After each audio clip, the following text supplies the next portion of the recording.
Hi everyone, welcome to Working with Your Gifts. Now this is a short introduction that is going to describe what these readings are meant to illuminate for you. If you don't want to listen to it, you can skip right to the reading by clicking in the timestamp below. So for anyone who is new, welcome. This is I Am Illuminated Tarot and Meaning-Based Spiritual Coaching Services. Now, what does meaning-based spiritual coaching services mean? That means that I utilize the principles of logotherapy, which is a school of psychoanalysis thought that focuses on illuminating you as an individual. What makes you different? What makes your experience of life different so that you can find your own meaning within your life. But first, you have to be aware of yourself and what makes you unique. And the second step is being able to connect that unique self with your external environment to understand where these unique parts of yourself fit into the greater collective human experience. So this reading specifically is the first baby step to getting you to become self-aware of innate gifts that are unique to you. Now, since these are general readings, these are going to focus on the broader overview of looking at your astrological sign, which is going to be in one of your three main house placements in your birth chart, which is either your sun, your moon, or your rising sign. Now, you can look at all three of these. I do recommend watching a video for each of those because each one focuses on something slightly different. So when we're looking at your sun sign. Your sun sign tends to focus more on illuminating aspects of yourself, gifts to tap into that pertain specifically to your spiritual experience. When I say spiritual, I mean more of like your grand overarching purpose, that feeling inside of you, that those innate instinctual drives to enact a vision for the world that you emotionally connect to. For your rising sign, when you look at the sign associated with your rising sign, this is more about how you are perceived by others in the world.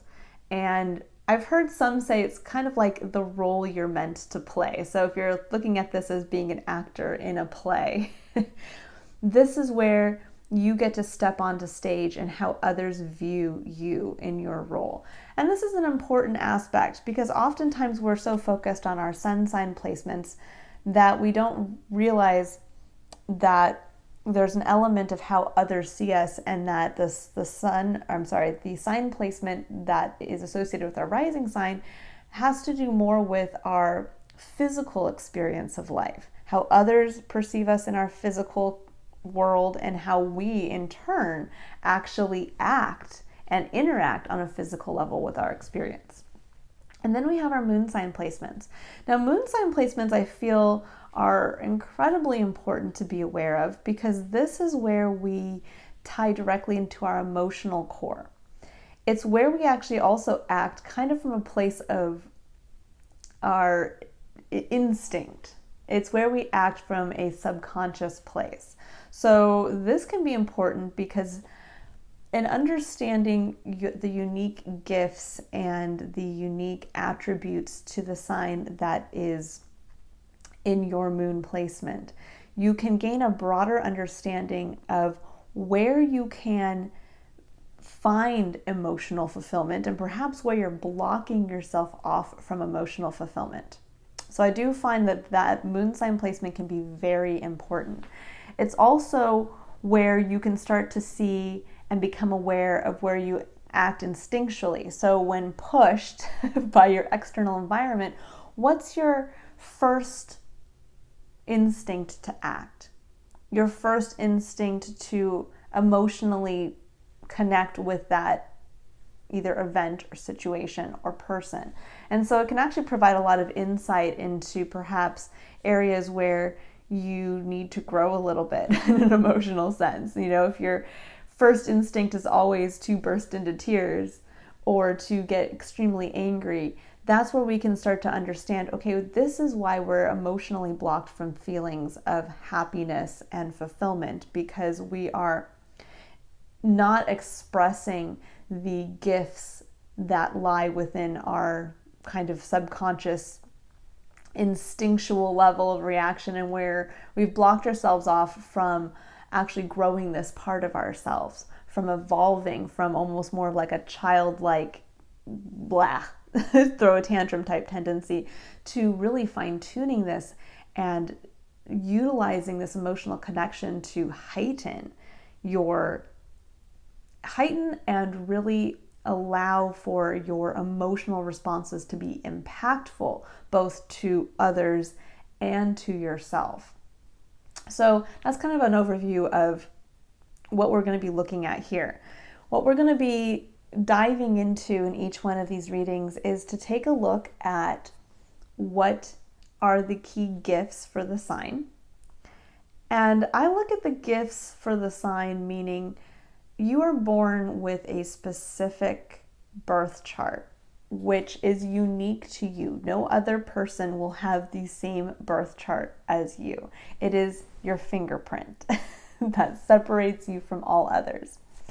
And so as part of this blueprint that you have, there are layers to this. So there's the first layer of more of a general overview of kind of what divinely you are given as your broad goal and role to fill in the greater collective. Meaning, let's have an example. Let's say you were born as a Taurus. Now, Taurus is a sign of stability. It's an earth sign. It's a fixed earth sign. So you're working with the gifts of stability.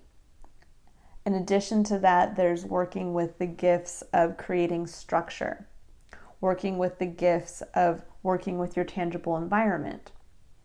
And these are things that are meant to be utilized by you in your day-to-day to not only help you feel connected to an innate part of yourself, but also to help fill a role in the greater collective experience. So not everybody is born with Taurus in one of their 3 main house placements. But if you are, then you're meant to be an example to others or to fill roles that the other signs cannot, so that you really fill in the gaps and keep the balance going between everybody and all of their unique gifts. So the more that you start to become aware of your unique gifts and you start to tap into them on a high level, then you can start to break it down and go deeper into a very personal and singular individual level, where you start to then uncover your own unique abilities and gifts that don't tie directly back to your sign placements. Instead, they tie back to you as the individual. And that's where getting a personal reading would help uncover that aspect of yourself. But we get to be aware in stages. So it isn't about when you're starting this road to uncovering who you are, so that you can start to answer fully your own I am question. And when I talk about what is the I am question, it's if somebody right now was to walk up to you and say, announce to the world, step on stage and tell people about yourself. Who are you? And you would start by stepping up and saying, I am. And how would you answer that question? Now, a lot of us might have certain things that we could, say right off the bat. I am a mother.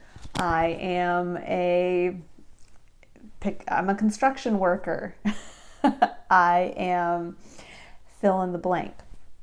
But where we go a little deeper is this is here to answer the larger, deeper I am question. Who are you at your core, and what is your purpose and place in this world? And I think most of us are, at some point in our lives, we come to this existential crisis of trying to figure that out, of do I matter? Does my life hold meaning? Where do I find meaning in life for myself? And that first step is becoming self-aware. And it happens in layers. We don't just wake up one day and say, oh, I'm going to be self-aware today. It's finding a starting place that works for you that starts to unlock that connection again between yourself and your uniqueness and your external environment. So it's baby steps.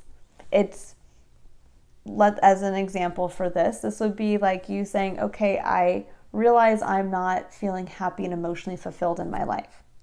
So I am going to start to utilize techniques like meditation or self-awareness practices, or just finding the time to do one thing a day that brings me some type of enjoyment, whether that's building in time to go for a walk by myself, or finding the time to reconnect with a hobby that you maybe have long since pushed to the side. Like, I'm going to start writing a little bit again every day, or I'm going to take out my paint set that I haven't utilized in 15 years and start to just doodle with it. These are the ways that we start to tap back into our connection to self. And that's where our connection to the greater collective experience starts. It starts with connecting to ourself again as a unique individual.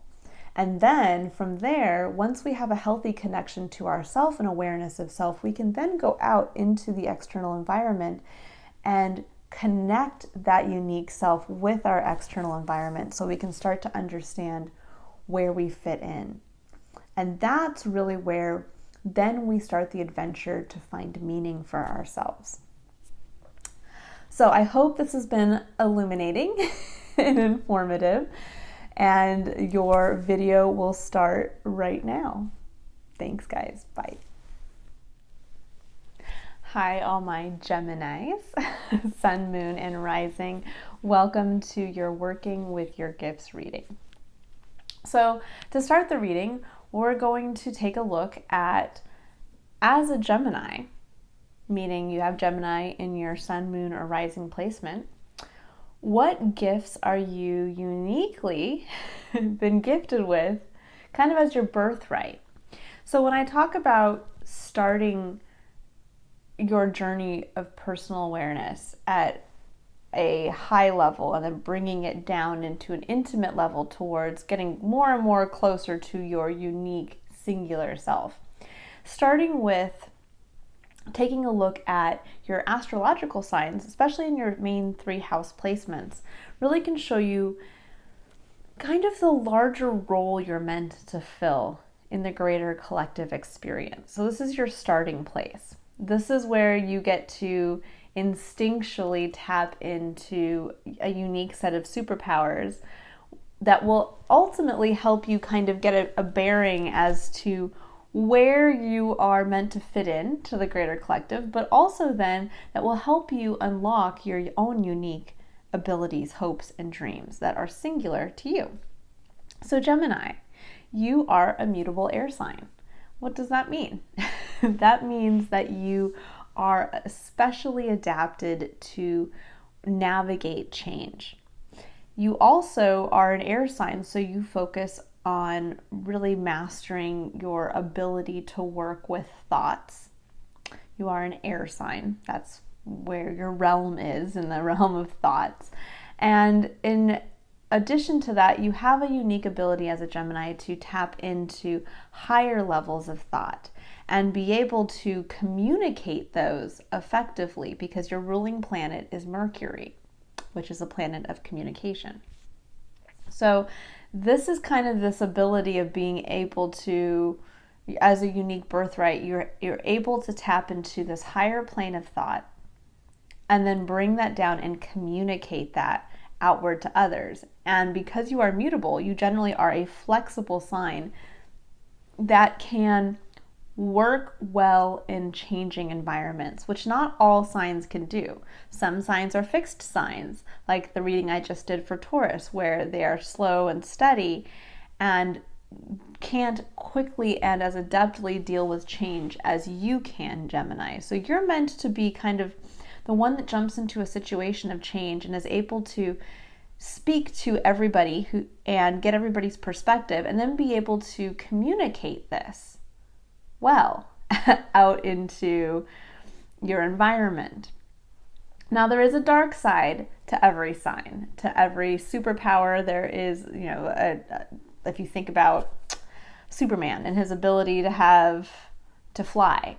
Now, that can be used for good or bad.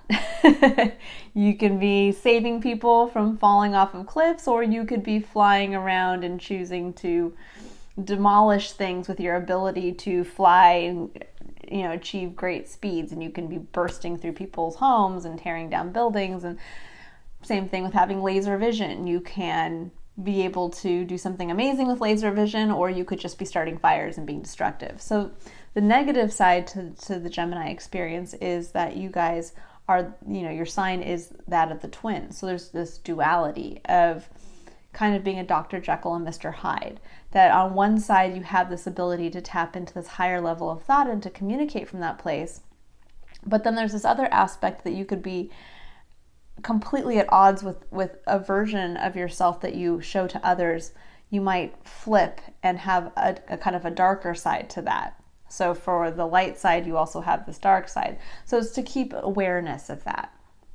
But we're focusing on the light side, because you are meant to fulfill a role, Gemini, and you are meant to be a communicator.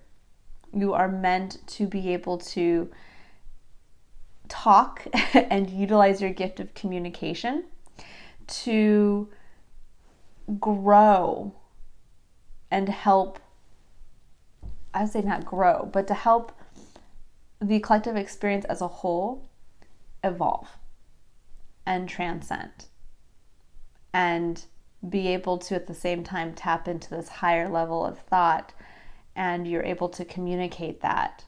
So you are able to take the change that's happening and communicate solutions effectively and communicate to people effectively on how to kind of work through change.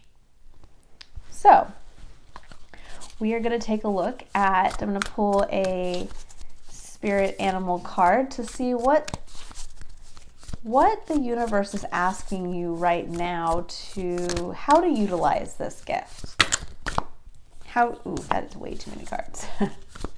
Maybe 3 or less, Spirit. Not a whole chunk here. Let's see. What is the universe asking of our Geminis right now? Why are you guys so important? And again, when we talk about your kind of high-level gifts versus your more individual gifts, the more that you tap into and understand your high-level gifts and you start to integrate and utilize those in your external environment, meaning that you are aware of them when you make decisions, you see these abilities as a superpower that you have and that you have a responsibility to utilizing them. The more you do that, the more you're going to uncover parts of yourself that can directly connect with them. So a good example for Gemini would be, let's say you do feel that you are a good communicator, and so you've been able to perhaps effectively step into some type of public speaking, maybe at your place of work, and you are the team leader who gets up and is able to lead those teams and speak effectively, to be able to share the corporate higher level vision down to the lower level tiers. But as you do that, as you choose to step into that role, and you don't shy away from it because you know that that's part of your divine role to fill, that as you do that, you may realize that you really enjoy guiding others with your words. That it isn't so much in just sharing your corporation's vision.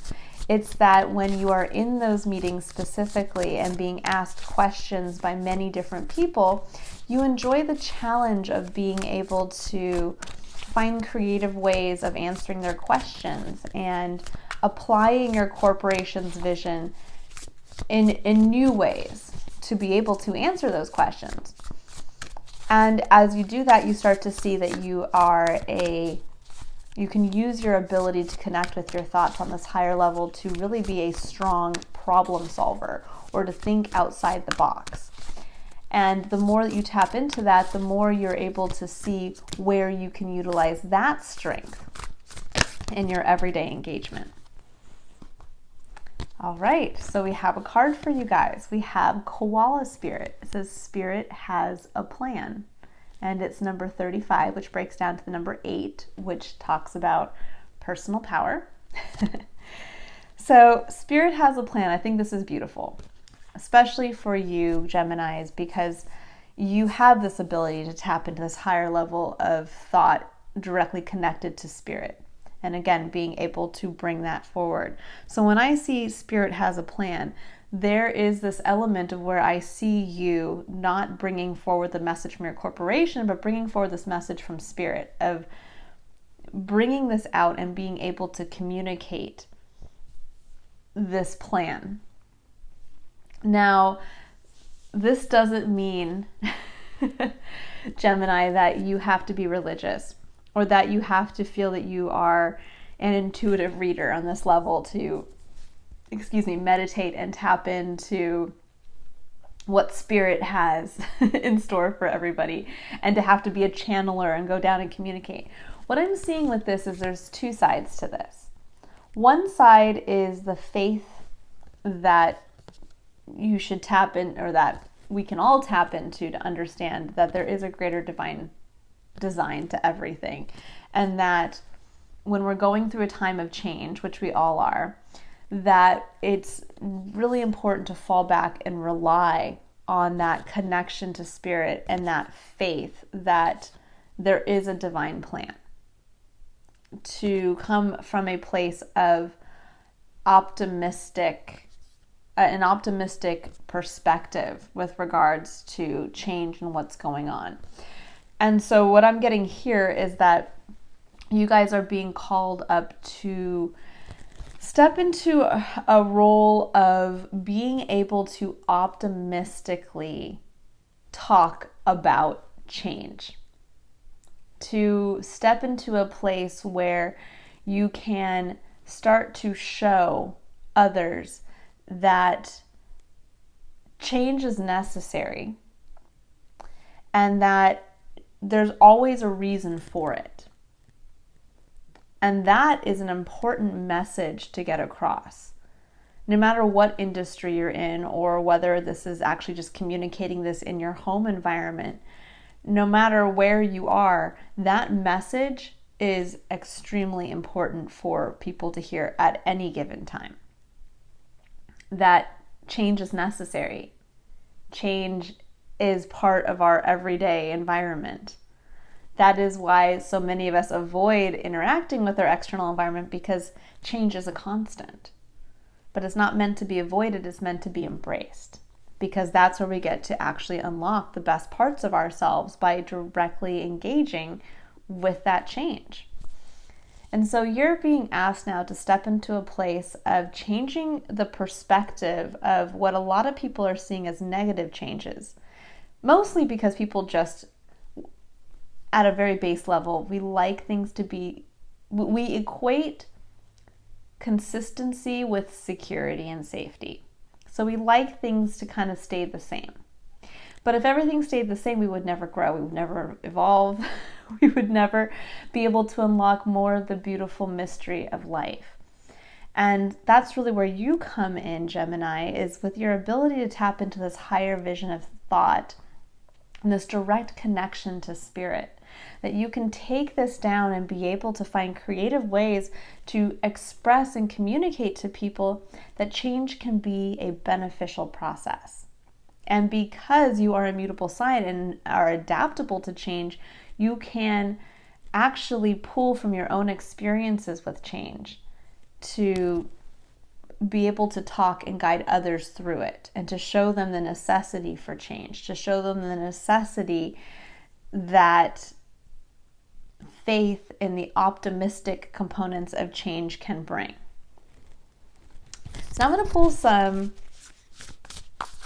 clarifying cards with regards to this card here.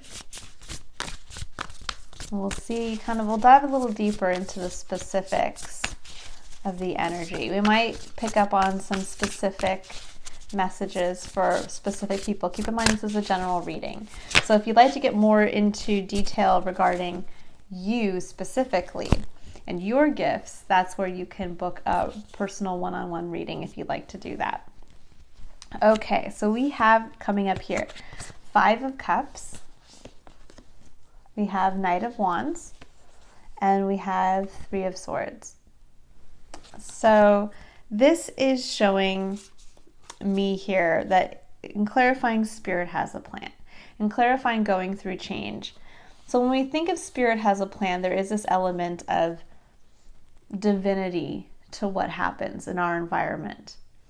And that change happens for a reason, but we have to fall back on this faith that it's all part of a larger plan, just like we are all part of a greater collective experience and have a role to fill. Well, there is an underlying design to everything that we will never quite understand, but have to accept and embrace.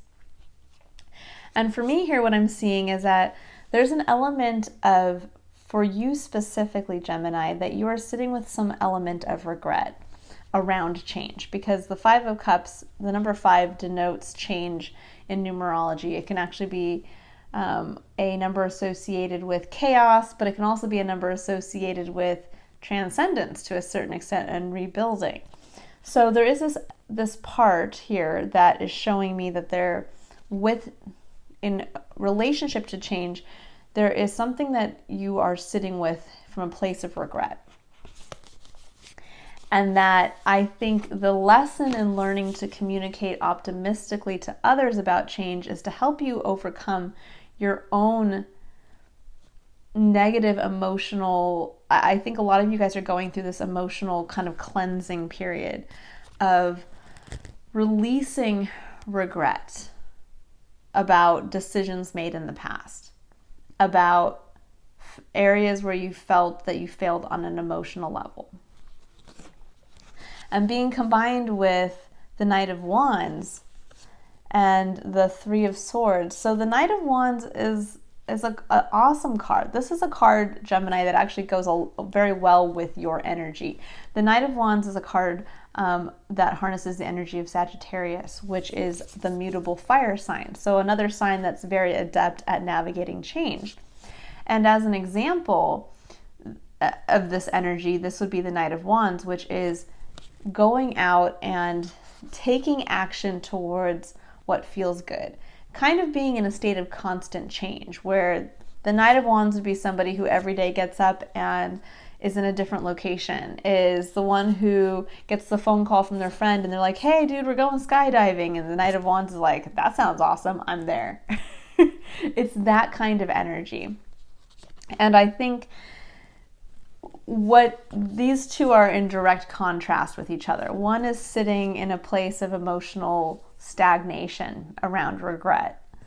And this is saying, get out there and go and do it. And then we have the 3 of Swords, which the 3 of Swords is that card of basically the stories that continue to haunt us, that on a mental level of we're not good enough, we failed, this person hurt us. And that's a tough energy to get around, especially because it's in our mental space.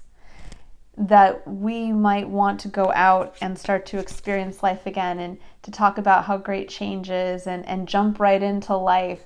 But yet in the back of our minds, there's this, yeah, but last time I was hurt. But last time I failed. But last time I wasn't good enough. And what you're being asked to do here is to tap into your ability to have faith. So that is one half of you, Gemini. That's your ability, is to see that greater connection, to see actually through your mental space that divine connection that a lot of us can't be able to tap into. And in embracing for the greater good this optimistic perspective of change and being able to start communicating from that place of, you know, something bad happened to me in the past, but it's led to so much more for me. So communicating this, choosing to communicate this in a positive way. This is where you start to tap into your superpower, Gemini. Instead of being held back by this, you get your ability to say, no, I'm going to share this in a way that shows how I became this. How I got back into dealing with change, how I got past my hurt and upset and regrets, and realized and learning lessons from those past that no, actually, I can step into my own power and get back into engaging with life again, not being held back by negative thoughts, not being held back by this emotional tie to regret. And because I know that this was all meant to be, this is what I learned. I learned that I have to go back out and embrace life again. I learned about what my passion was. I reconnected from being disconnected from passion, I'm reconnecting now with passion. And that's really where, again, tapping into this overarching ability that you have in communication is going to become so important. And why you're being asked right now to dive deep into communicating from a place of optimism. Because it's not only going to help others who are in desperate need of an optimistic message right now, but it's going to also help change your own perspective of what you've gone through to help unlock additional parts of yourself. So maybe you did go through a very tough time, whether this is love or on a financial level, work level, familial level, whatever it is. But in reality, this brought forth some part of yourself. And going through that tough time, you realized something about yourself. And if you haven't realized it yet, then this is exactly what you're meant to look at right now and unlock for yourself. There's a gift of a lesson learned that you're meant to share right now with others. And it's a message that others desperately need to hear. All right, Gemini, I hope this has been helpful. And we will continue to work with your gifts throughout the month, so just keep checking back. These will be updated probably every other week. And we will continue to work with your gift of spiritual communication. Bye, Geminis.